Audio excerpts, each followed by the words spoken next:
anxiety is actually a great compass for what you should do today. Like if we all practice doing something that we were afraid to do every day, our life would radically change in a year. Hey, Soul Family. Welcome to the Alive and Awake podcast. I'm your host, Alicia Kay, and I have spent the last 20 years teaching people how to work with their wounds and overcome their greatest fears so they can learn how to thrive in a world where they were only taught to conform. Each week, we will dive deep into the practical, the spiritual, and the mystical so I can teach you how to do the inner work to know yourself, trust yourself, and eventually love yourself enough to create a world where you feel fully alive, awake, and free. So don't forget to hit that subscribe button and never miss an episode. Ready? Let's dive in.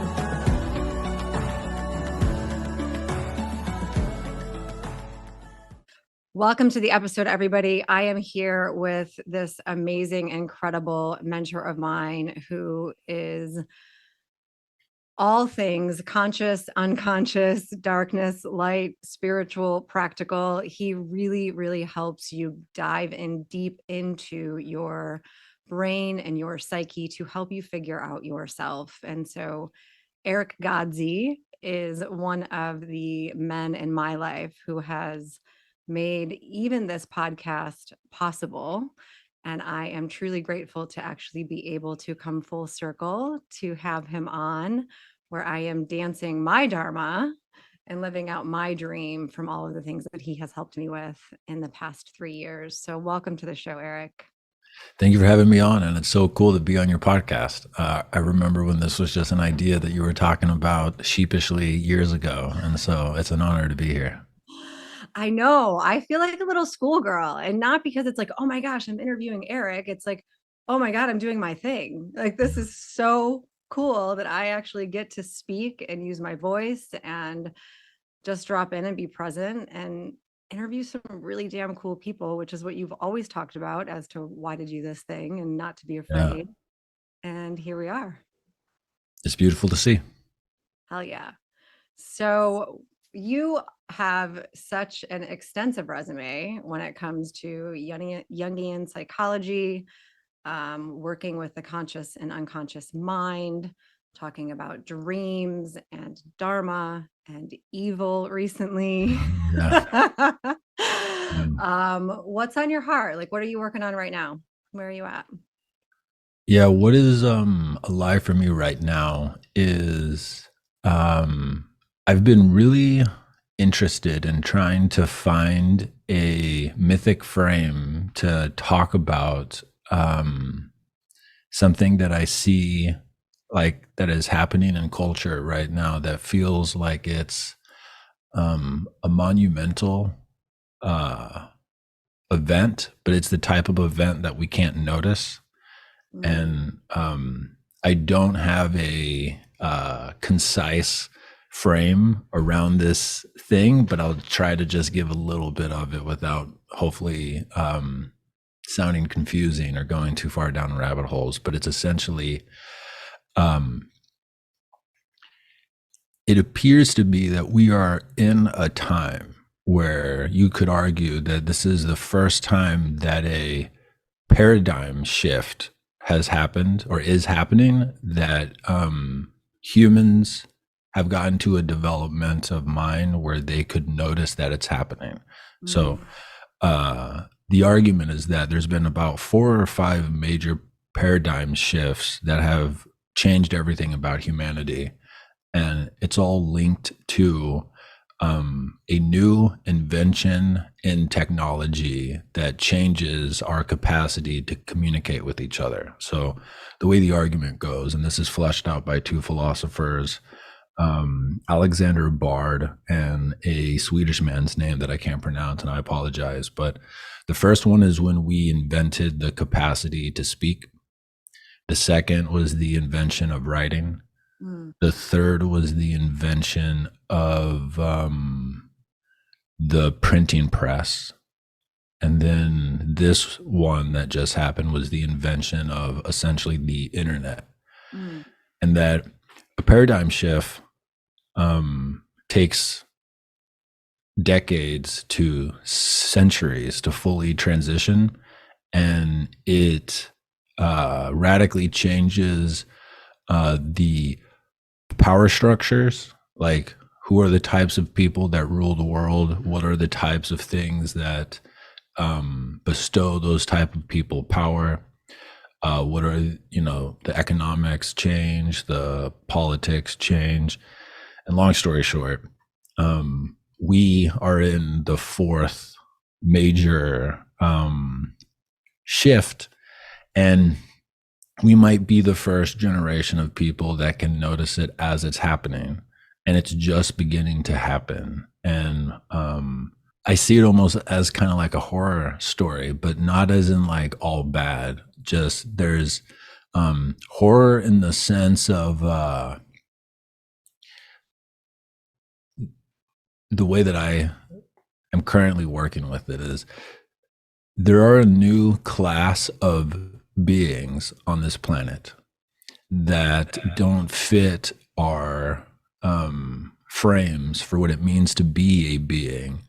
They're essentially patterns of intelligence. These are the algorithms and the things that we're currently calling AI that, for sure aren't AI yet, but it's a good buzzword that will get you funding from VCs that might not understand what's going on. And that these beings, at least the ones that are the most dangerous to humans, appear to be the algorithms that are optimizing for time on site. So these are basically the algorithms that run Instagram and X and Meta and YouTube, Netflix.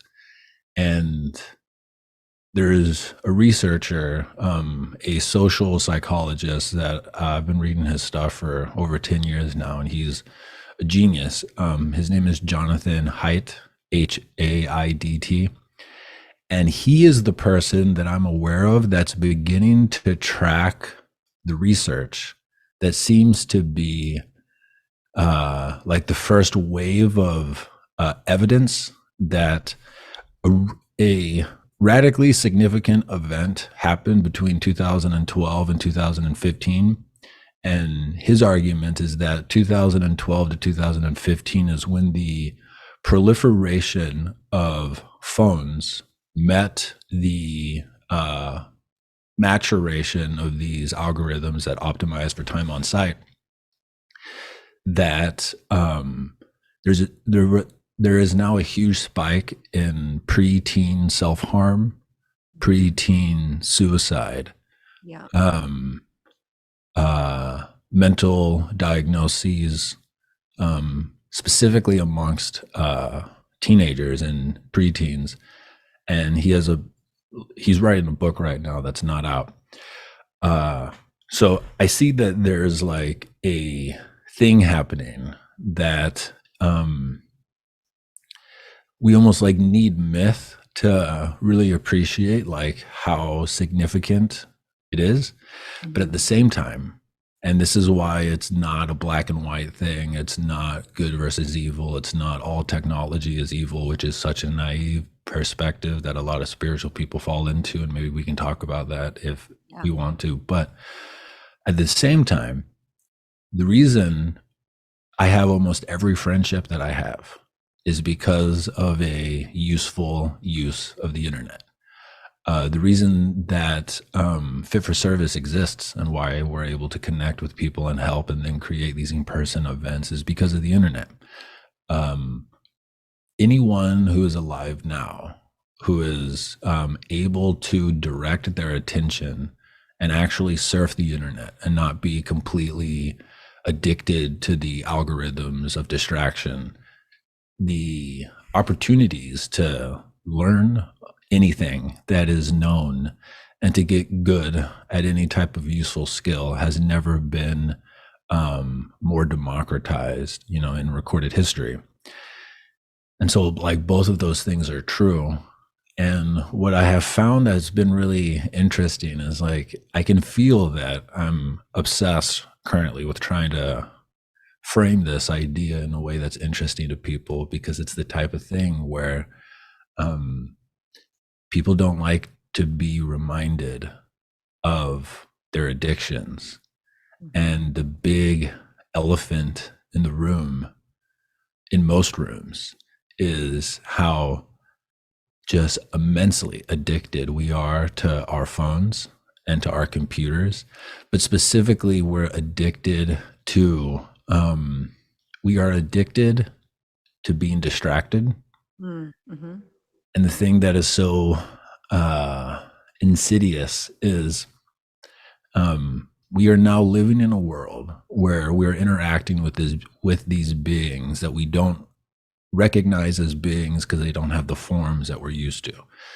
But whenever we log on to a social media, there's a game happening where we don't realize that we're entering into a game, and where the opponent is an artificial intelligence that is massively smarter than Deep Blue, which was the computer that beat the chess master, Gary Kasparov, I believe his name was, back in like the 80s. And the grandmaster knew that he was playing chess. He had studied his whole life and he still lost. The AIs that we are playing the game of attention with now are orders of magnitude more intelligent than Deep Blue. We are not trained grandmasters at directing our attention, and most of us are not even aware when we're on these things that we are entering into this game. So I've been personally really interested in uh, shedding light on my addictions, and just like, there's a part of me that really likes to humble myself by measuring things in a way that you know make the one who measures uncomfortable. But the byproduct of that is, in the last probably about 6 weeks, this is the most clear and focused and like on Dharma that I have felt in a long time.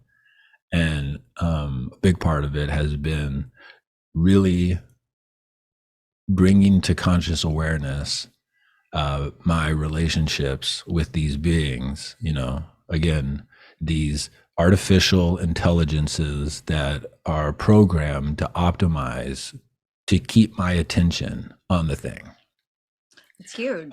And so that's what I've been interested in lately. Hell yeah. Oh my God. I could say there's so many different ways to go with all that you just shared. And what's coming to me is Mary Margrave, a spiritual teacher that I work with, who talks about how the internet is actually has a purpose to get mass information out, right? We're the first time in history where we actually can hear people that, channel, talk to spirit, raise our consciousness. Anything that we want available to us is available to us. And so that we can sort of find out the truth of our divinity and wake up in mass numbers. And with the light, there's always that darkness. And it's hard to get into, well, I don't like to get into thinking about the agenda that may be out there that's producing those algorithms for whatever, uh, you know, agenda, again, they have in mind. But what I love about the thing that you teach us in Fit for Service is that, we always have to be able to look at what it is in that other,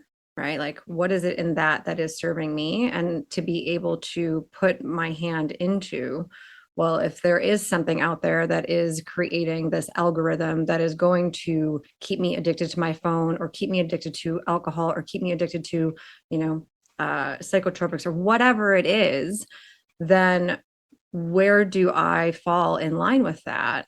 And how am I letting my mind be manipulated by what I'm seeing and how I'm feeling, and becoming aware to be able to make that conscious choice between, do I want to pick up my phone right now? Do I want to have that drink right now? In what ways am I distracting in order to avoid, and to really to avoid being uncomfortable? Like, we have Yeah. become addicted to comfort in so many ways.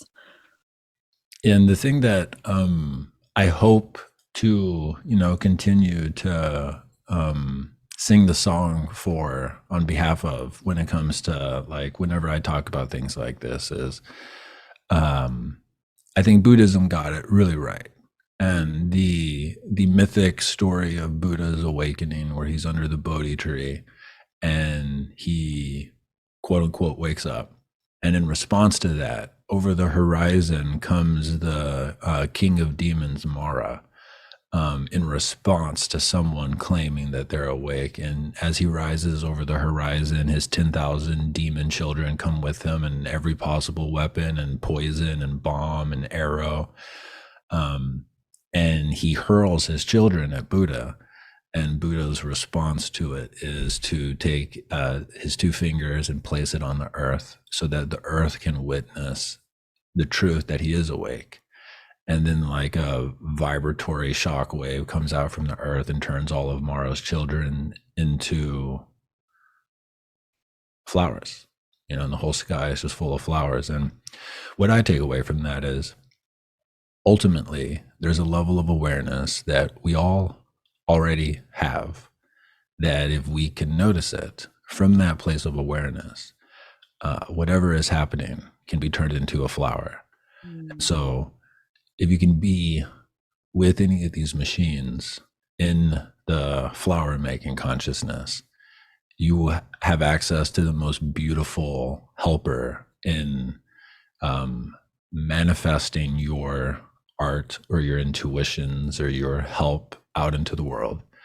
And there is no conspiracy that can reach that part of you. There is no corruption or manipulation. It is simply, and as difficult as it is, but still it's simple. You just have to notice that aspect of your awareness. That's beautiful. And also, I'm noticing it is fear around the kids and the teens and what they're being infiltrated with, and them not knowing that part of themselves yet. Yeah. That is incredibly dangerous around, the constant comparison, the constant evaluation of self against whatever algorithm they're looking at or choosing at that time. That becomes really dangerous for the psyche. And I think that you and I both know that every soul has its own path to do that deeper work, and that is possible to overcome. But, we're going to see a lot more of that, pain and negativity and shame, kick up at even earlier ages, right? Like kids are hitting puberty at like 10, they're having sex, like all the things. It's such young ages, and their brains are so impactful at that time. Yeah. It's very scary to think about. Yeah, I think in a couple of years, there's going to start to be a movement where a lot of parents are going to recognize that unfettered access to the internet via a phone or a computer it's like a initiatory stage, and that it's something akin to fire, in the sense that fire, if untrained by and used by a child, it can burn down your whole house. But a child who is brought around fires enough where they learn how to make them, and they learn how to tend them, and they learn how to put them out, they can cook food, they can create light at night, and I think that there's going to be a coming awakening, that this is just a important initiatory stage.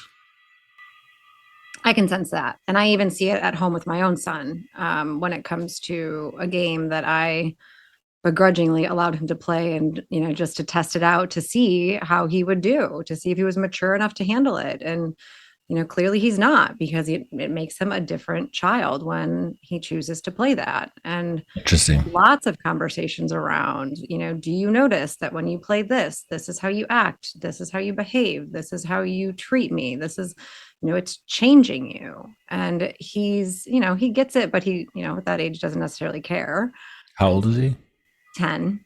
So he's very, very, very impressionable. And the way that the kids talk to each other online, and they're, and I get it, guys, little boys, like they badger each other, but like, I don't want to hear you call my son trash over the TV at 10 years old. All right. Like we're not going to let that in my house. But there is a kind of like a push and pull thing that goes on within a parent of like all these other kids are quote unquote doing this and like what is acceptable and um what's not. At this point it's like this game just it can't be allowed in our home because you're clearly getting too influenced by it and I'm responsible for protecting you from those types of things. And we can put in other things that you do like to play, like Madden and NFL and basketball and things that actually make you, work your brain for good versus going around and, shooting people and doing all the things that little boys like to do. Um, but it's happening so young. Yeah.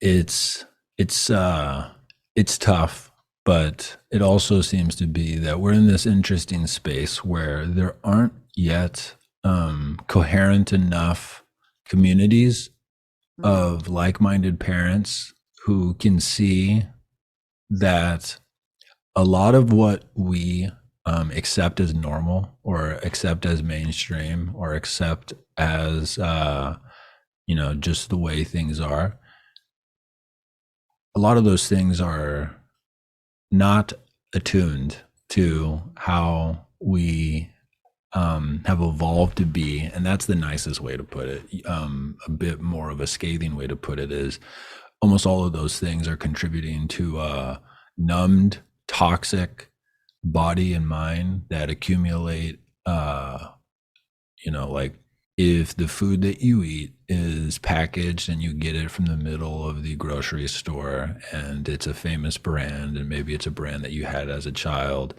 and then when you come home you drink tap water, and then when you take a shower you use these products that if you look at the ingredients list it's like 47 chemicals to 120 chemicals, and you watch television with commercials every 7 minutes, et cetera, and you just stack all these things on top of each other. And the average American is almost obese. I haven't looked at the most recent statistics, but I think it's like 40% obesity, and then it's like almost 65% or more is overweight. Now there's some measurement bias there, but it's a problem. And then the average American is on some type of psychiatric med. Actually, I don't think it's quite half. I think it's a little bit less than that. But we're sick, but also there's this explosion of access to information via the internet. Again, it's not just black and white, where anyone who wants to get informed can get informed.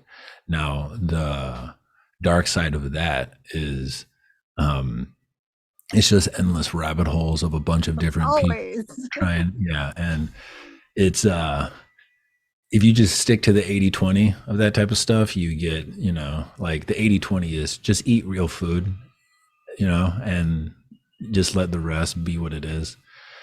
But when it comes to like childhood stuff like this, again, I'm not a parent, so I don't want to be a fucking hypocrite, but my intuition is, if I was 10 and I lived now and my mom said I couldn't play that game in this house, the most interesting thing in my life is going to be to find every possible way to play this game, Hell yeah. you know? Hell yeah. And so it's like a tough thing that like parents who, you know, are attuned to their child and can see, oh, you're a, like my child is addicted. And it's like, what the fuck do I do with like the biology of the addiction when it comes, especially boys tend to how the new wave of technology injures them specifically is through they get addicted to a game. This is the most common thing, and it just eats away their attention and time from everywhere else. What happens to preteen girls is it connects them to their peer group in a way where there's never reprieve. And just kind of, I think anyone who is either a woman now or any man who has known the stories of the women in their life of what it was like between the ages of like 9 and 13, every girl has their moment in their friend group where they're the villain or where they're the pariah, like it just whatever the thing is. And I think it's hard for us to appreciate, but like imagine having 24/7 no reprieve, from that state. Ugh. And again, Yeah. it's something that's hard for us to understand, but psychologically, if you don't train your mind, your evolutionary instinct, if you feel that there's someone online who is actively angry at you, who is trying to disparage your reputation, it lands in you like you're being hunted or like there's a physical danger just outside of your, home or your abode. And it's deeply dysregulating and it Yeah. can fuck up your sleep.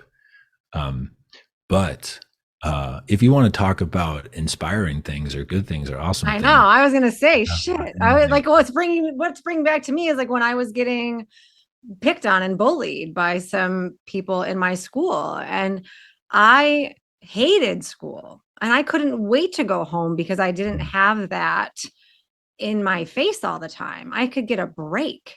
Like kids these days, they don't get a break from any of it ever. And I think it is psychologically damaging. And I do like to believe, because I do have faith, that we are raising our consciousness and that we are shedding light on these things where we can start to make different choices, for generations to come. But it does start at home, with the parents doing their inner work and working on, knowing themselves and trusting that inner guidance and their own Dharma, right? Their own inner call for what is right and how to lead and how to live and how to yeah, love and how to connect, which I think is the antidote to a lot of the things that we're discussing. I agree. So I would love for you to talk about, Dharma. What is this term that I know most of my listeners probably have never even heard of? Yeah. And I there's the analogy of the sand that's coming to my mind that you gave that was so Mhm. beautiful. But what is that thing Yeah. that is inside of us that is leading us that we all have the opportunity to tune into if we choose? Is that the Yeah. right language? Yeah. So where I first heard the word Dharma, where it really resonated with me, is I read the Bhagavad Gita when I was in college, and it was such a beautiful book. And just for people who might not know, the Bhagavad Gita is like the singular most popular written text in India, and I think it has more published commentaries about it than the Bible does. I Wow. I remember reading that and being like, "Whoa, what the fuck?" And so it's a deeply impactful cultural book on the level of the Bible is to the West. And Mm. the Bhagavad Gita was kind of like the holy text for Gandhi that helped him cultivate his nonviolent resistance to the British occupation that eventually helped him liberate India. And what he learned from the Gita, he actually taught Martin Luther King when Martin Luther King went to visit Gandhi. And MLK gives credit to Gandhi as kind of teaching him the spiritual law that helped him, cultivate nonviolent resistance. And so there's this thread through all of that back to the Gita. I've never And heard of this book. How is that possible? yeah, yeah, it's Wow. it's it's fucking awesome. Yeah, it's very good. Okay. And like one of the essences of the Bhagavad Gita is so the like kind of the synopsis of the book is there's a prince of a great king and he's about to go to war against all of his brothers' armies because they all rose up against their father, and he's like the good, hero that's not trying to get power or fame, but because he is basically the general of his father's army, he's going to have to kill his brothers. And he's on like a hill overlooking where the fight's about to happen, and he's like, I don't know if I can do this. Mm. And his charioteer, like the person riding his chariot for him, uh, it essentially reveals himself as an incarnation of God. And his name is Krishna, and the warrior's name is Arjuna. And then there's basically all these chapters of different dialogues between the two. And kind of the essence of the Gita is that each of us has a specific task to carry out in this life, and that that's your dharma, is whatever your specific task. And I think that's such a beautiful idea. And then when you marry that with the Western tradition that started with the Greeks, but then moved through, you could actually probably argue it started with the Egyptians and then moved through the Greeks and then moved through the Romans. The Egyptians had this belief called the Ba soul, Ba-Soul. The Greeks had this idea called the daemon. And then the Romans called this idea the genius, or your genius. And the idea is essentially the same. All of these sophisticated cultures that have deep wisdom traditions all believe that each of us are born with this specific calling that is specific to us, that is almost like a imprint from the creator or the divine or whatever you want to call it. And I could go deep on the mythological stuff there, but I want to jump ahead. Even if you don't believe in any of that shit, what Carl Jung calls the individuation process, which is essentially the template that then became the humanistic movement in psychology, which, like with Abraham Maslow and Viktor Frankl, and which eventually turned into positive psychology. Basically, there's an entire academic lineage that just basically exerts or claims, if you want to be mentally resilient, if you want to mentally flourish, if you want to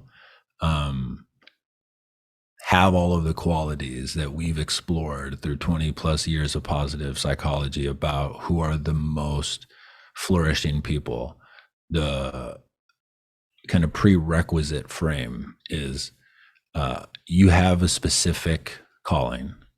It is yours to go do, and it's going to be hard, but it's having a meaningful vision for your future that demands you to essentially strive for excellence is one of the best recipes to have a mentally robust psyche. And so when you take those two things and you merge them together, it's like, cross cultural wisdom tradition mythology about this type of force paired with Western psychology finding, when people basically think like this, they become incredibly mentally resilient. I think when you put that all into a stew, for me, it feels like it's one of the just most useful things for me to be talking about. Because the thing that's so interesting is, I've been talking about this for 10 plus years, and I have yet to meet a person who doesn't know exactly what the fuck I'm talking about when I talk about the still inner whisper that whispers to them to do things that they're afraid to do. Like literally zero. And so it's like, what is going on in Western culture where most of us believe in some version of it's just random, it's just chance, it's just, this is a meaningless universe, and do what you can. And then the people who don't believe that, what they believe is that there's a God outside of them in some way that they have to position themselves to properly in order to be in right relationship with it. Yet everybody has the whisper, and we're just kind of like, this is kind of like an elephant in the room. And there are ways to fit the whisper into both a atheistic worldview and a monotheistic worldview. And if you're able to do that, hallelujah, congratulations. But the thing that's really interesting, that's just worth noting, is the idea of the daemon predates monotheistic religions co-opting the word demon. Mm-hmm. And I don't know this to be true, but my intuition is that the quality of the daemon is that it is a process that requires no mediation between you and the divine, and it will guide you. Mm-hmm. It can guide you if you have if you're in a right relationship with it, and we can talk about how you get in a right relationship with it. But if I'm a monotheistic religion and, I need power in order to not be overran by, the other powerful factions in whatever community I'm a part of, it behooves me to remove an idea that would take away my power, and so if I'm like a monotheistic church, you know what, let's just call those voices you hear demons. Ugh. So you don't listen to them and you don't trust them. So you have to come to us. And there's Oh, obviously it creates nuance such a there. distrust internally, right? It creates such disconnection. It can, like I It did want for to, me. yeah, But yeah, go ahead. like I think I think it's rare now for people to have a healthy relationship with monotheism as presented to them in childhood. Mm. I've met almost none of those people, but I just want to not just alienate all of your potentially Christian followers. But yeah, for most people, the way that Christianity has been taught in America in this past generation is some of the worst forms of child abuse that could ever be done. And what I mean by that is, if you tell a child, this can make me emotional because it's so fucked up. But if you tell a child that if they think certain thoughts or if they touch certain parts of their body, that they will go to hell forever, Mm. like that is um, just so massively abusive in a way that I don't think most people who think that way can process. But it's like, Yeah, I have at least 5 clients that are coming to mind right now that came to me with that trauma.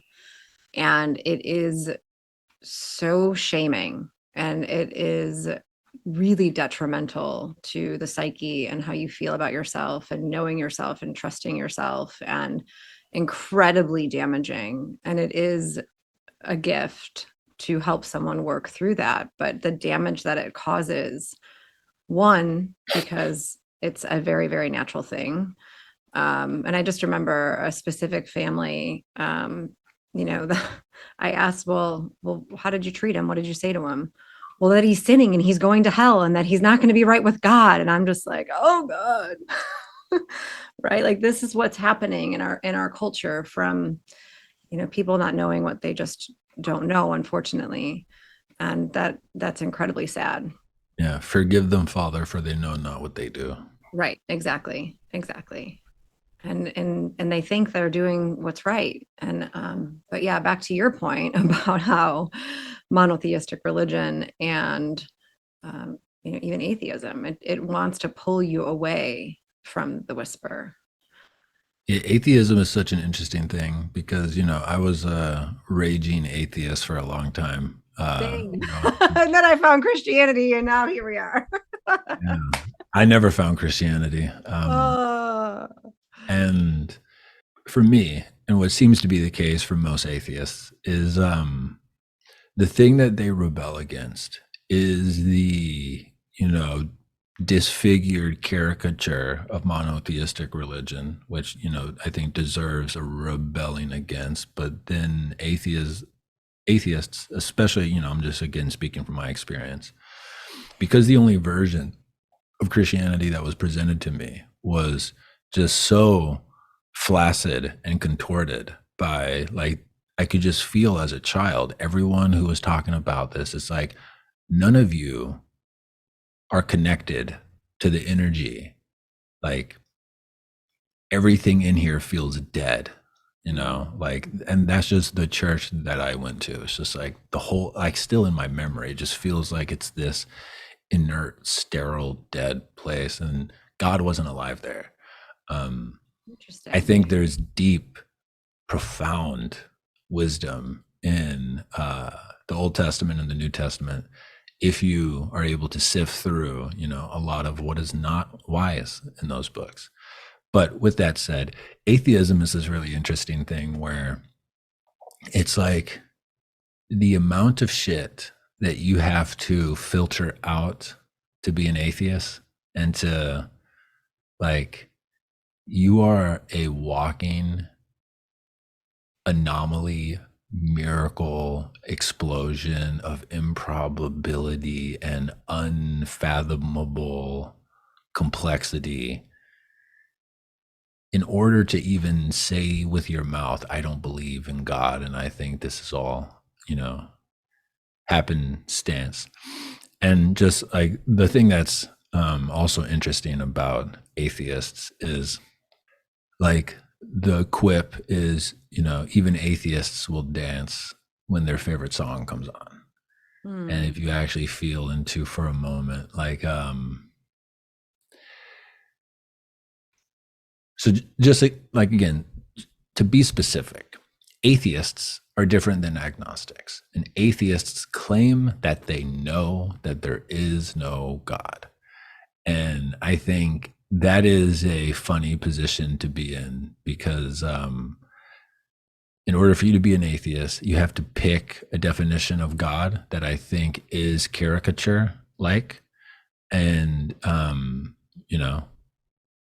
I think just being a mature adult, you wouldn't believe like, God, I can't believe that we're talking about this stuff and I don't know who. And as you're going through my mind, I was like, well, I clearly I was determined not Yeah. to prove, but because I was exposed to so much darkness at such a young age and through my career and being around horrible things that happened to people, I was convinced that there was no God. Because if there was a God, all of this horrible stuff would not be happening in the world. Like that was my mentality of how could there be so much evil and destruction with a God that is supposed to save us? Like there was a paradox there that just didn't seem to make sense to me that I was like full faced with. And, lo and behold, spirit started working on me in different ways and convinced me otherwise. And here we are. But I think it is, when you're faced with that much trauma and that's all you're exposed to and that's all your worldview is, it's really hard to see anything bigger. Yeah, especially if the only presentation of God is as a caricature. Yes, a savior, right? Like that's what I was presented with. Right, which obviously does not square at all with evil. A more mature version of God that I think can help, even people who want to believe in a monotheistic God can help process the truth of evil and suffering is there's a really interesting passage from the Old Testament where God reveals himself to Moses, at Mount Sinai. And I forget exactly how it goes because I'm not a biblical scholar, but I remember when I was going into it, I fact checked this, but he introduces himself in three different ways. He says, I am something, and then it ends with I am that I am. And the way that I saw this broken down is that the first introduction was like God as the organizing principle of a group of people. So like if you had a group of people, whatever your collective ideal is and the rule set and the values that you follow, that is in a way a God. It's like the Ten Commandments is one it's one level of God. And then there's the God that's above that, which I believe he says, I am the God of your fathers. Mm. And the idea is like all of the cultural, all of the rules and the forms that inform your culture that raised you when you were a child, that allowed you to get to the point where you could critique, God and culture, like the fact that the water works, the fact that the electricity works, the fact that you don't have to kill your own food and you don't starve, that's the quote unquote God of the fathers, like the God of your fathers, that there's this long historical structure that is holding you. But then there's the third level, which is I am that I am. And that's the way that I see it is whatever God is, any descriptor or boundary that you have for that thing, it's no longer, capital G God. I think Paul Chek articulates it the best. that capital G most high, it says yes to everything. It's just yes, more. And like its fundamental thing seems to appear to be the creations must have the capacity for choice, or else there's nothing interesting happening here. And so to allow for choice and for the disposition of the Most High, just to whatever is arising, it's yes. A star explodes, yes. An entire race is wiped out because there's a comet that hits a planet, yes. Someone makes art on a Tuesday, yes. It's just yes, yes, yes. I've And never heard it said that way before. the thing about it that's so useful to know is it's like what that means is if you want to go look at the brokenness and the evil of the world, God is just like, yes, more. Yes. Yes.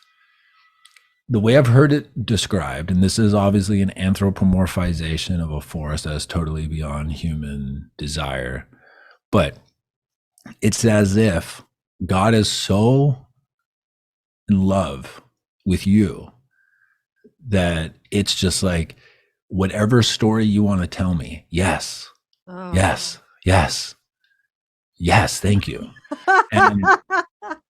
And so one of the things to feel into is if you're unconsciously trying to look at how the world is evil and corrupt and fucked because you actually are trying to justify a secret grievance against God or the creator or whatever, so you don't have to pursue your dharma or the thing that you're called to do, that force in you will just be like, yes, more.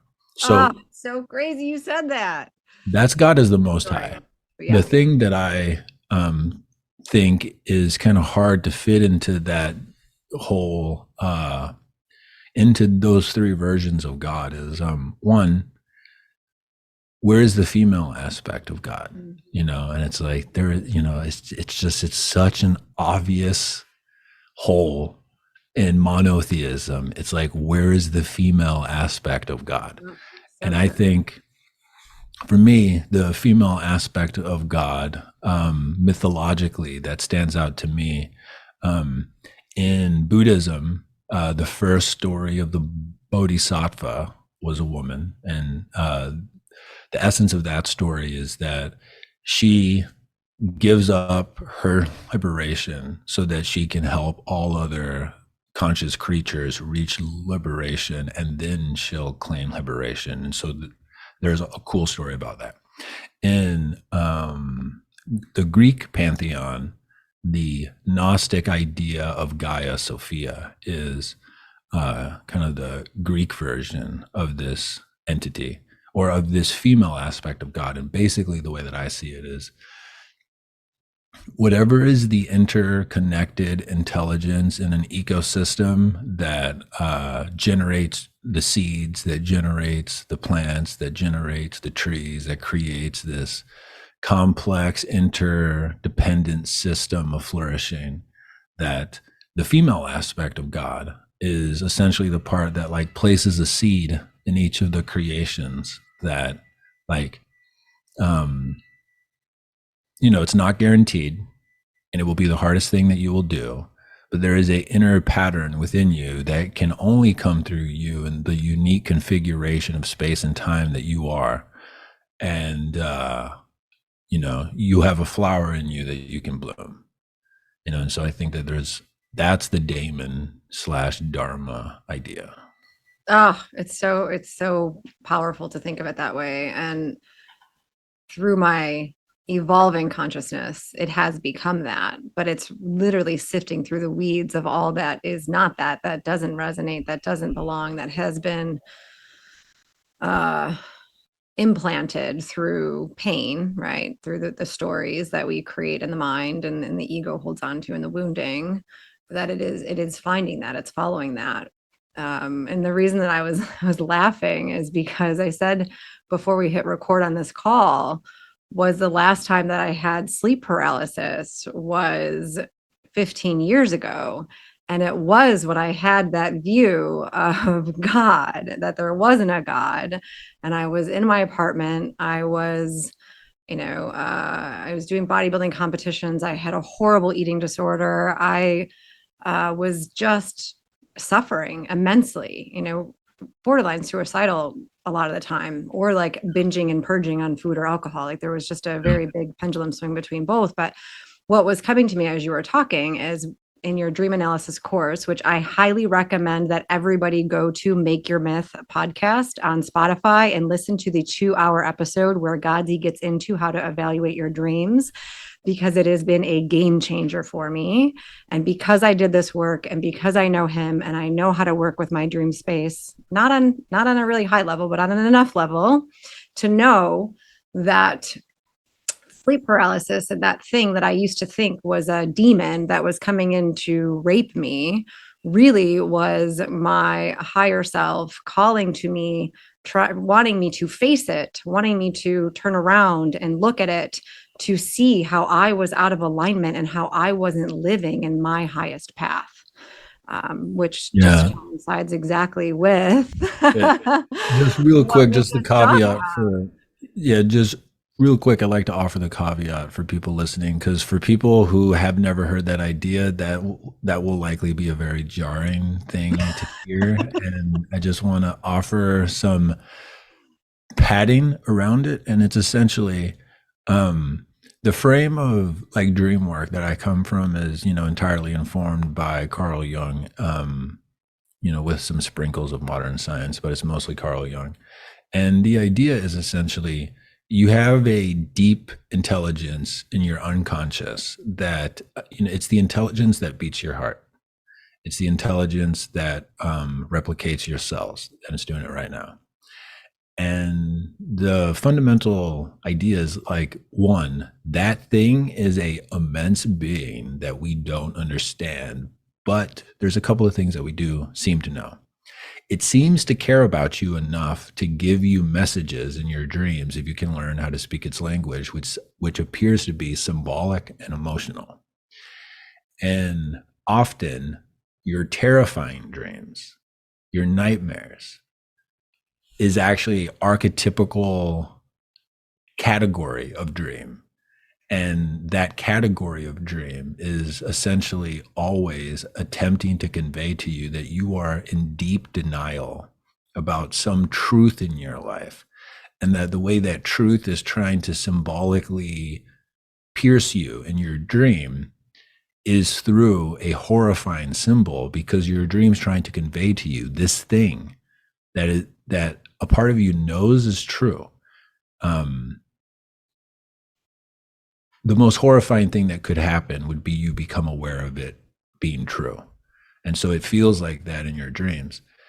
And so, like a big state or big frame shift for people is, everyone's free to interpret their dreams the way that feels true for them. But just try the frame that your most recent nightmare, the monster or the murderer, just try the frame. What in my life do I know that I'm avoiding that this might represent? And what would this dream mean if I turned around and stopped running? You know? It's so powerful. Um, yeah, and piggybacking to knowing that I had this call with you, or at least my psyche did. I certainly didn't when I had the dream, but the same entity or darkness came and it was infiltrating me through my toes and up my body. And interestingly, I was trying to speak. I was trying to command it to stop and to basically use my voice to send it into the court of heaven to be dealt with by the righteous judge, Jesus, and to cast it out of me, to cast it away from me in my dream. And the more I tried to speak, the more it came up and infiltrated, and my voice would start to crackle and crumble, and like I couldn't get the words out, and I felt like I was like suffocating as I'm trying to say these words. And I woke up terrified again, and I was like, Yeah. didn't want to go back to sleep, and I'm like, oh gosh, this is really familiar to me. what did Godsey say to do with this type of dream? And I Yeah. don't lucid dream. And so I don't have, that ability yet to actually turn around and face it. But we can Yeah. face things like that in our conscious awareness. And so for me, it was like, what am I denying? What am I not saying? What am I not speaking about? What am I afraid to put out there? And it Yeah. is this concept that no one really wants to talk about. And for me personally, that's Christ consciousness. It's Mm. that high level of awareness and embodiment of the Holy Spirit, of the Spirit within us that wants to help us evolve, to grow, to do good in the world, to see everybody like their brother and sister, and to really Yeah. raise the consciousness of the planet. That part of me is terrified to take ownership of and to actually speak that freely. Yeah. And so it was interesting, and I can even feel my throat chakra and my heart beating rapidly as Yeah. I'm speaking these words. Cool. So there's a So couple of things that powerful. I would like to reflect and just see what comes up for you. Uh-huh. One is I recently read the book The Stand by Stephen King. Oh, I read your newsletter about that. That was really Incredible, powerful. Yeah. incredible book. And so the like king demon evil character in that book is uh what is his fucking name? He's referred to as the walking dude or the black man. And the equal like powerful person in the dream or in the that's funny I said in the dream in the book on the side of good is a woman called Mother Abigail, and Mm, she's like 108, and she is basically like she is the opposite of the evil man where he is absolute power. She is basically like absolute channel, doesn't have any of her actual own power, but she listens to God and she gets, hints about what things to do. Um, it's a spoiler, but I'm just going to assume since this book has been out for like 50 years that I can talk about these things. Uh, um, she has a point where she commits the sin of pride and she didn't even realize it. And it was because she took credit for something that was clearly God's. And mm, so she had to go out. Her intuition, when she really like checked in with God, was that she basically needed to go do a walk in the wilderness without any clothes on for like 9 days. And then she eventually came back and was reconnected and got to say what she needed to say. And then she died because she was like 108. So the first thing I would offer is when you said taking ownership of Christ consciousness as like a thing to teach, like maybe the invitation is interesting. you don't you can't take ownership of it, and No. so there's no pressure and so it can just relax into more of a like artistic expression that is Mm. inspired by this thing instead of being like I am the messenger of Christ consciousness, etc. It just changes the disposition from Yeah, this heaviness to just like a constant source of inspiration. I like that. The Yeah. the other thing that's just super interesting to me specifically is it appears to be that a part of the operating system of Christianity, of monotheism, is that it cuts the world in two, like it cuts the symbolic world in two, in the Mm, sense of there's the good and there's the bad. And the bad is it's not of God. It's somehow outside or opposite of God. And that's when we get, the long history of like this is the symbol you use to make the evil spirit go away, or this is mm, the spell that you use to make the evil spirit go away, or this is the thing. Symbolically, all that shit is exile. It's exiling. It's you, and just even like if you take out um, if you really just saw it as like a child, it's like, oh, this thing that isn't hurting you, you want to send it to a court to be judged and to be removed. And the thing about Buddhism that's just so curious and interesting to me is I really need to remember how this story goes and commit it to memory because it's something I'm going to be telling a lot because it's such a beautiful story. But there was a high ranking Buddhist monk that came to the West about like 25 years ago. And there was a big academic convention where a bunch of like psychologists and spiritual people were going to go to basically hear this man speak. And the man gets there and he does basically like a ritual that is supposed to remove curses. Mm. And he wanted to do that to open the space. So he does this ritual. And at the end, he explains um, this. And I really wish I could get this right, but I will get the essence. And it's that um, the curse breaking spell that I have just done um, doesn't work by removing any curses or spirits. It is a spell that reminds you, the viewer, that there are no spells that need to be broken. There are Mm. no curses that need to be broken. And the idea is there's a level of agreement in the unconscious that a demon is bad, Mm. that it needs to be fought against. There's a deeper level, and this is what Buddhism, at least for me, has helped me start to grok. And it's like Buddhist monks, a part of their training is they learn how to become gods. They learn how to fight and kill gods. They learn how to fuck gods, and they learn how to be killed and fucked by gods. And it's like, this is not esoteric. Like this is like standard training is like you learn how to stabilize your mind to, and they go through all of these different types of training so that they can continually be taught the core lesson, which is the truth of what you are is this type of consciousness that can hold anything, Mm. that can become anything, that can never be injured, that can never. And so a thing about sleep paralysis, just because of what it's doing to the brain, is like you can't act against it. But what you Mm. can do is so completely like eat the experience Mm. that it just passes through like it's a wave. And So so just just stop as fighting it.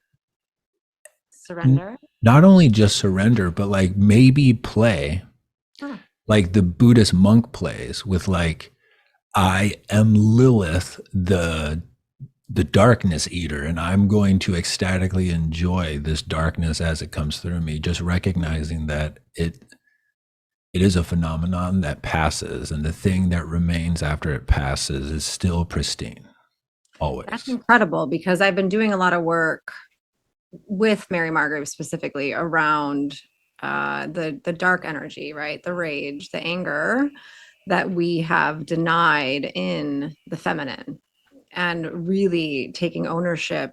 Well, for myself, anyways, when I say take ownership, it's to not shame it or judge it or I cast it see. aside, and for to not be upset with myself when that part comes through or arises, because it all is human, it all is divine, and being conditioned as a woman and being, from lots and lots of lifetimes of uh being tortured or in certain ways for my Yeah. spiritual gifts.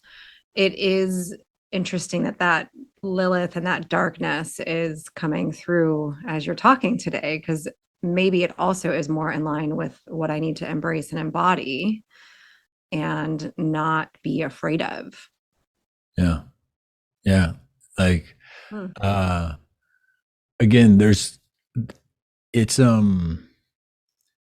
I really appreciate the Buddhist perspective, especially like not the westernized, like Hallmark card version of Buddhism that most of us think is Buddhism, which is, it's these, you know, they're not thinking because they've meditated and they, sweep and sit and, you know, they're doing crazy shit in their head. Like they're in the symbolic world or the astral world or whatever you want to call it. Like one of the things I just learned in the last 2 years is they have a whole deep history of lucid dreaming, because lucid dreaming is a natural byproduct of stabilizing your attention to the point where you notice and you keep the thread of continuity through each moment. And so like they have whole like schools Interesting. in the like text history of all these awesome things that you can do once you learn how to start to do lucid dreaming. And it's called dream yoga, blah blah blah. But the reason I brought that up again was like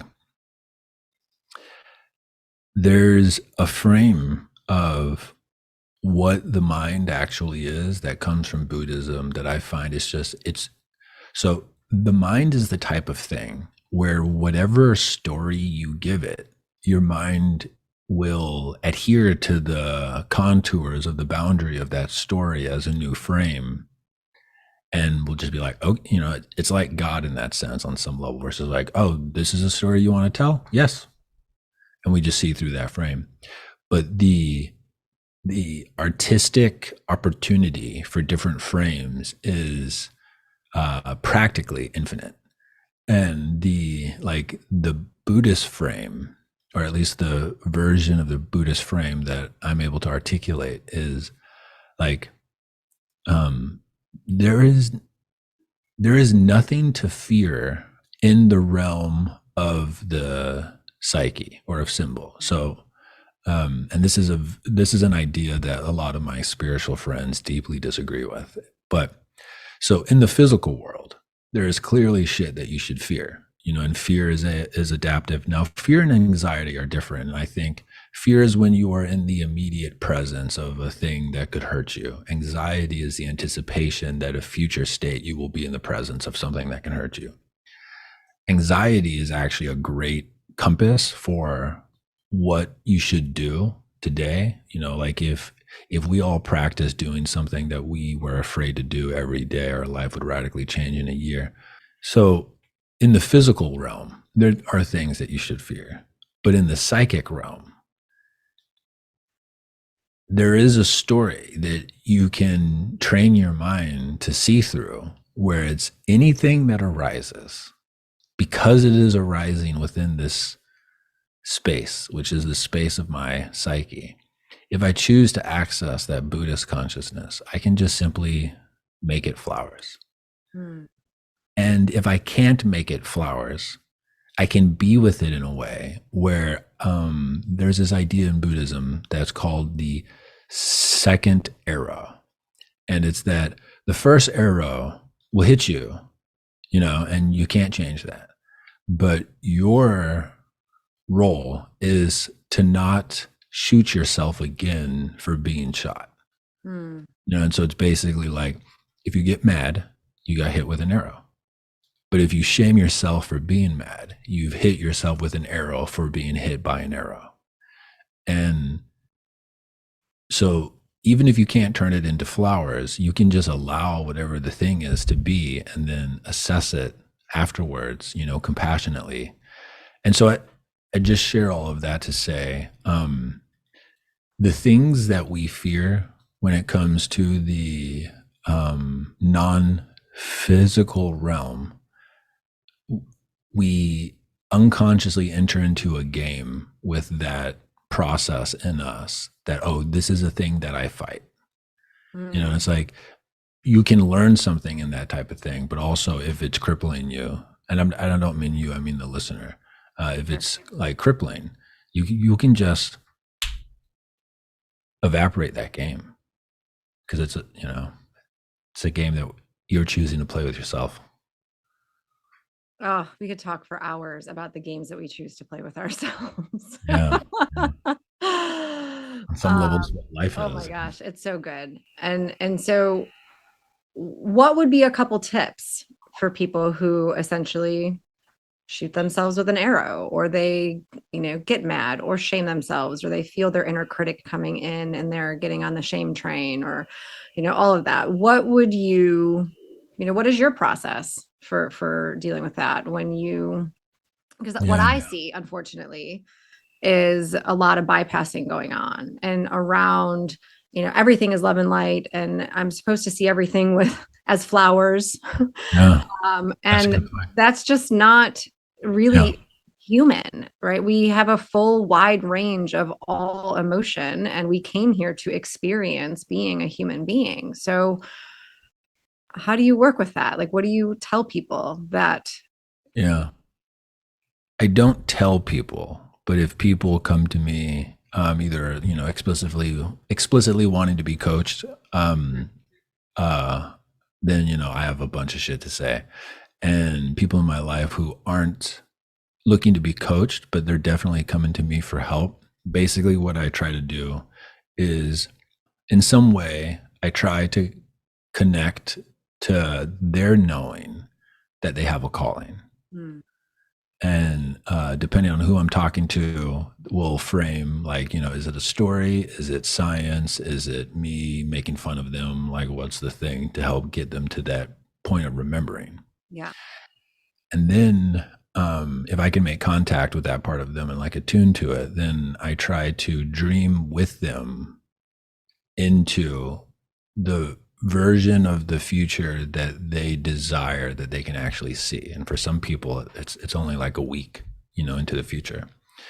And for some people, it's so scattered, and you can just feel that their protector parts are just wrecking havoc on them, because even the idea of thinking about what they want would create too much distress in their life because they don't think that they can do it or whatever.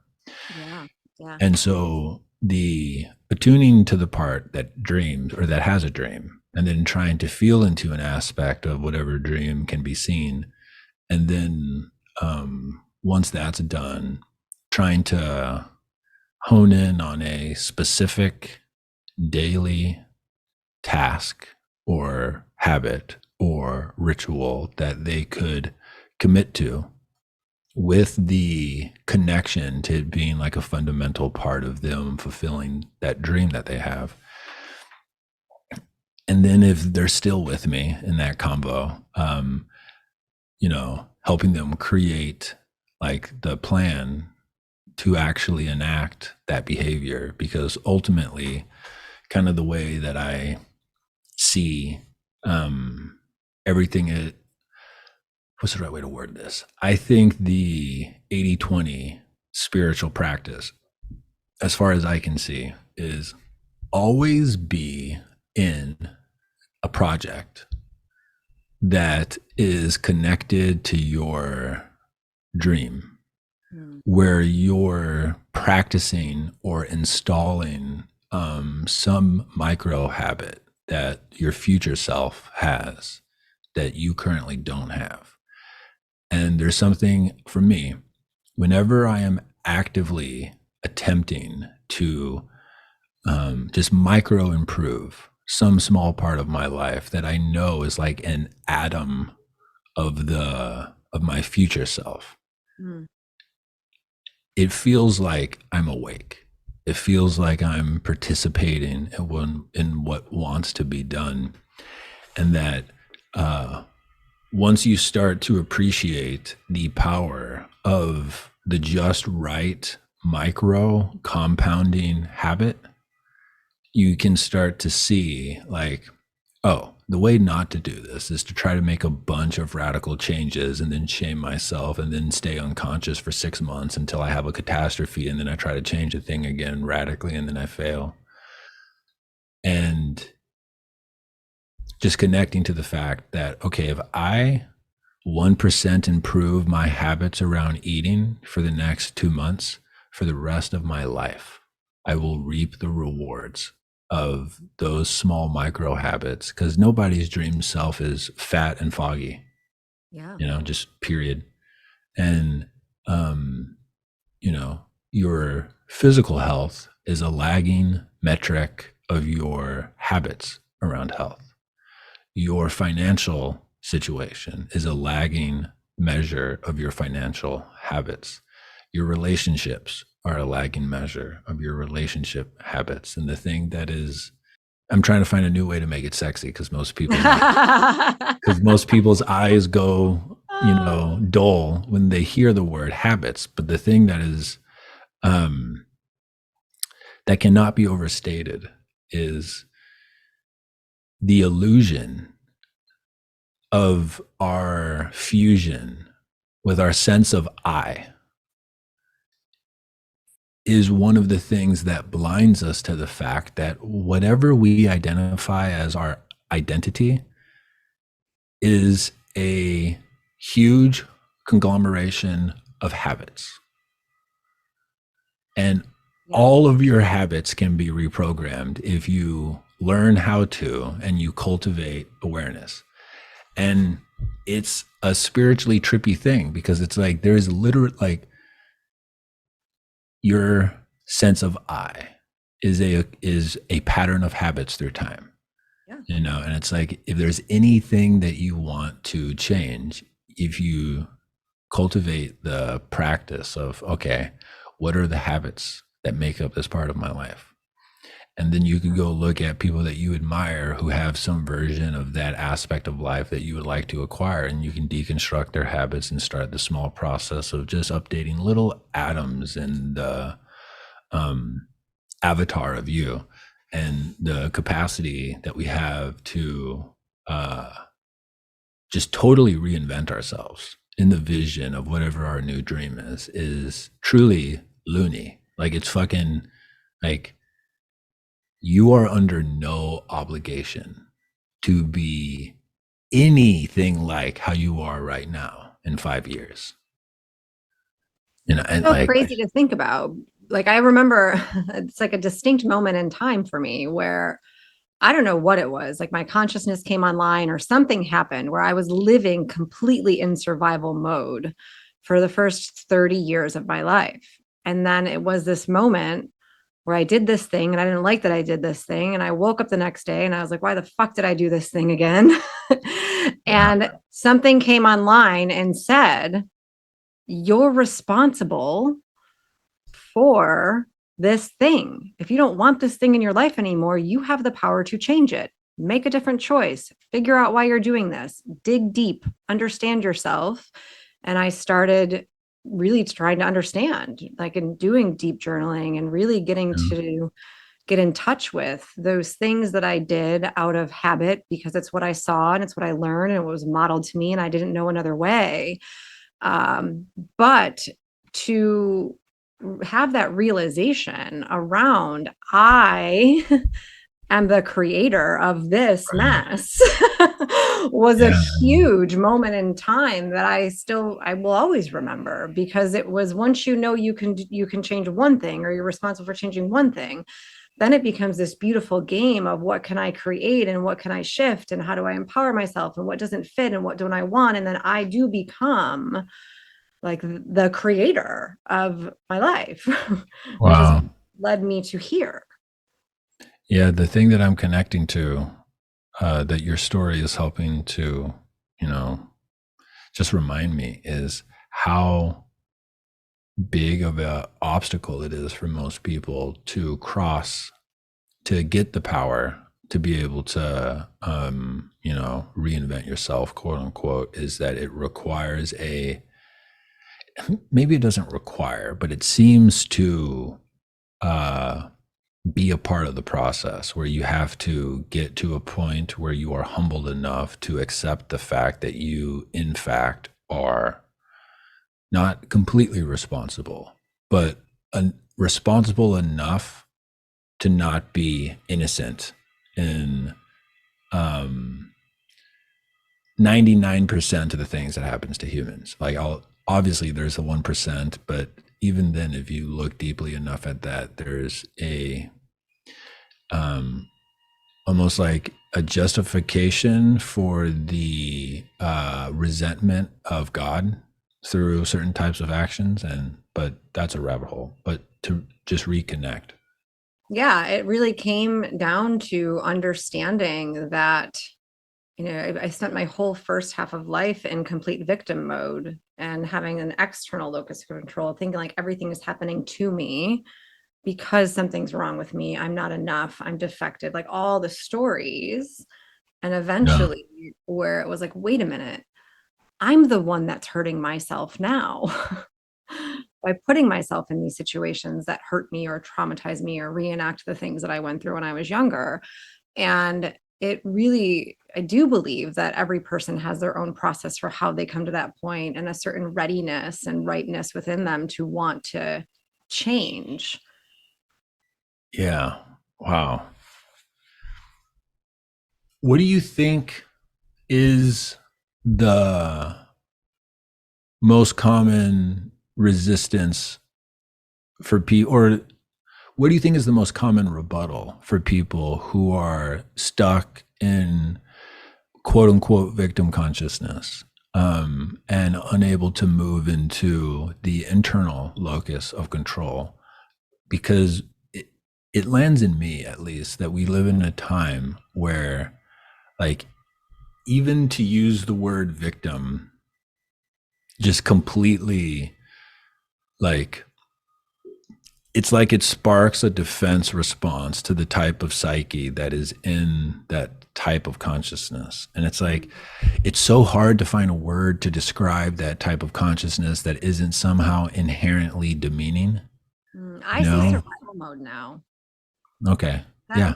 resonates with me more as like there's a difference between being in survival mode and just trying to exist and to get by and to survive the day versus I actually want to live and enjoy my life and create something different than what I'm used to or what I've been born into, indoctrinated into, even if we want to put a societal, cap on that. Yeah, that is good. Sir, like in survival mode, because, like, there's victim, there's like prey response, like in the affective neuroscience literature, the internal versus external locus of control tends to correspond with, we have wiring in our brain from the time in our evolutionary history where we were prey animals. And then we have wiring in our brain that seems to be pruned from when we turned into predatory animals. And that those two different circuits in the brain um, seem to be the neurological pathways that undergird the internal and external locus of control. Because it's essentially when you're in the predatorial, like, circuits, if something traumatic happens to you, the chances of it becoming PTSD is super low. Mhm. But if you're traumatized by the same event, but the external locus of control, i.e., the prey, wiring, you're much more likely to have PTSD afterwards. I think that's really interesting. Yeah, and as we know, the more that you have gone through that causes or ignites that fear response in the body, starting from the day that you're born, including birth trauma, you are more likely to develop PTSD or go into that mode later in life. Yeah, it's such a, like, it really is like one of the most important things that, as like a teacher or a coach or whatever you want to call it, um like one of the most helpful stories that can be transmuted to another person is the difference between those two modes of relating to life. And it's like, where is a part in your life where you find that you still struggle between those two modes? And if there isn't anything right now, what's something from your past that you remember was tough? I think what comes to mind as you're talking is there is still a part of me that gets highly triggered where I go into a survival mode based on my history around the things that I feel a pressure to produce and to get things done Yeah. because the way that I used to survive, I don't know if you know this, I was born to a mom who was 16. And so she couldn't protect me and she couldn't protect herself and couldn't provide for us. And so we were exposed to a lot of abuse. And she was a bartender, so she worked all night and slept all day. And I had to learn to survive like my life. And I remember being incredibly embarrassed around the way that my house used to look and how poor we were and the Yeah. dynamics of that. And so I noticed that what comes up in me when I have like a lot to take care of or a lot to manage with home, whether, just house stuff, chores, whatever you want to call it, my to-dos. And like when that gets to be too much and then I have too Yeah. much going on with business, I go into a survival mode of like panic of I got to get this all done now. And because I'm aware of that, I'm able to shift my consciousness into a new state of being or a new mindset around, I am the creator. I live in no time. I get everything done. I trust myself and I trust the outcome for all. Right? I really have to train myself to go into a different state of consciousness when I notice that mode coming up in me. Do you have like a because I'm personally curious because there's a new mode of consciousness that I want to try to install and I have never really consciously tried. And so I'm curious like do you have a name for this other mode of consciousness? Do you have drawings? Do you like have you written stuff out? Like is there anything that you do to try to massage or deepen this connection to the what I think you call the creator consciousness? Um, well, my creator consciousness, the one on my throne, her name is why can't I think of it now? Anastasia. Like she is the being that is embodied that gets to sit in the throne room, that is the mentor to all my parts. But the part that comes up when I'm in survival mode is Priscilla. She's my perfectionist. And she is the one that doesn't trust that everything's going to be okay. And so it's the inner knowing and the comfort around everything is always okay and everything always works out for your good. And you don't have to force this. You don't have to rush this. If something doesn't get done, no one's going to die. No one's going to get hurt. Yeah. Yeah. It really is. And it comes down to just pure self-compassion, I think has been a really big work for me over this last year, especially is it's just that inner knowing. It's all going to work out in your favor. And you don't have to be perfect. You can be messy. You can make mistakes. Like Yeah. just be free, be the baby bird and explore and just live the life you want to live. You get to create whatever it is. You hold the brush, Alicia. I love that. Yeah. And it's just that there's no perfect way to do life. Like it's not even a real concept, you know. It's Right. not that you don't have to be perfect. It's that there's no such thing. Yeah. And there's another, I think of it as a dimension, or there's another state of being available to us at all times if we just choose to let that in, to choose to shift. Yeah, I agree. Super fun. So we are at time. It has been, That went by fast. I know. Wow. I feel like we could easily talk for hours about so For many sure. things. And this has been incredible. I would love to put a bookend on our conversation by you sharing what you feel called to create this year with Yeah. the sun and the moon, and what's on your heart for birthing into this Yeah. next year.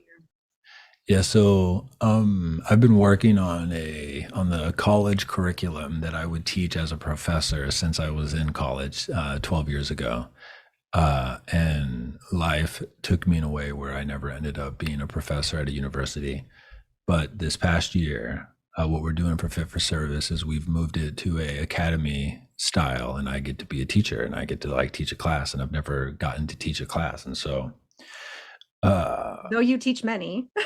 right, but never like a curriculum where it was like and so I spent a lot of time gathering all the notes that I've taken over the course of my life and tried to distill it. And I got like the form that I want to teach, but the amount of information per week is just far too big to teach in a class. Like it would be like probably maybe a 6 hour lecture. Um, so what I'm doing is as I'm teaching this class, I'm gathering all the awesome things that I want to that will accompany each of these major ideas that hasn't been shared yet. I'm going to basically turn it into a couple of courses by the end of the year. And so there's one that I want to release on the longest day of the year, which is June 20th, I believe. And that's where I'm going to teach like all of the stuff about how to optimize the conscious mind, so like light, like the sun, like Apollo. And then the next one I'm going to work on, I'm going to launch it on December, I think it's December 20th is the longest night of the year. And that's going to be the one that's going to be about all the unconscious stuff. So dreams, lucid dreaming, dialoguing with your parts, and what it actually looks like to heal a trauma. Because it's actually, there's a deep unconscious process to it that's symbolic and emotional. So that's what I'm going to be working on this year. Oh yeah. And I think we can all say that it's about time for those of you that know Godsey to put something like this into place. Yeah. And for those of you that don't know, what does optimize the conscious mind even freaking mean to those people out there that have no idea what this big term? Yeah. So what I actually call it is meta programming mastery, but people understand that even less. So it's essentially, break it down, Godsey. Yeah. Simple terms. You have the capacity to learn anything that a human has learned before. You have the capacity to model anyone's set of habits, which will likely get you outcomes like they have. So, for example, no matter who you are, if your brain is healthy enough where you can understand the words that you and I are saying, you have a sufficiently capable brain to learn anything that humans know. Like there is a way to learn how to learn where you unlock the capacity to learn anything that's known. And there's also a way to learn how to model other people's behaviors in such a way where you can get outcomes like they have. And so if you're not as rich as the person that you admire is rich, there's a set of learnings and a set of habits to acquire. If you're not as fit as the person that you admire and their fitness, there is a set of learnings and a set of habits that you can acquire. And it's like math. It's so consistent if you just learn how to do it. And if you have an intimation of your dream and who you want to become, you can start. This is where it starts to get a bit woo-woo, but if you learn how to do it, it's a lot of fun. Mm-hmm. And it's once you start to see clearly the dreamer in your dream life, and the dreamer is the version of you that you would have to become for that type of life to be your present moment, then you start to model that person. And you start to try to break down, okay, what do I need to learn and what habits do I need to acquire to become more of that person?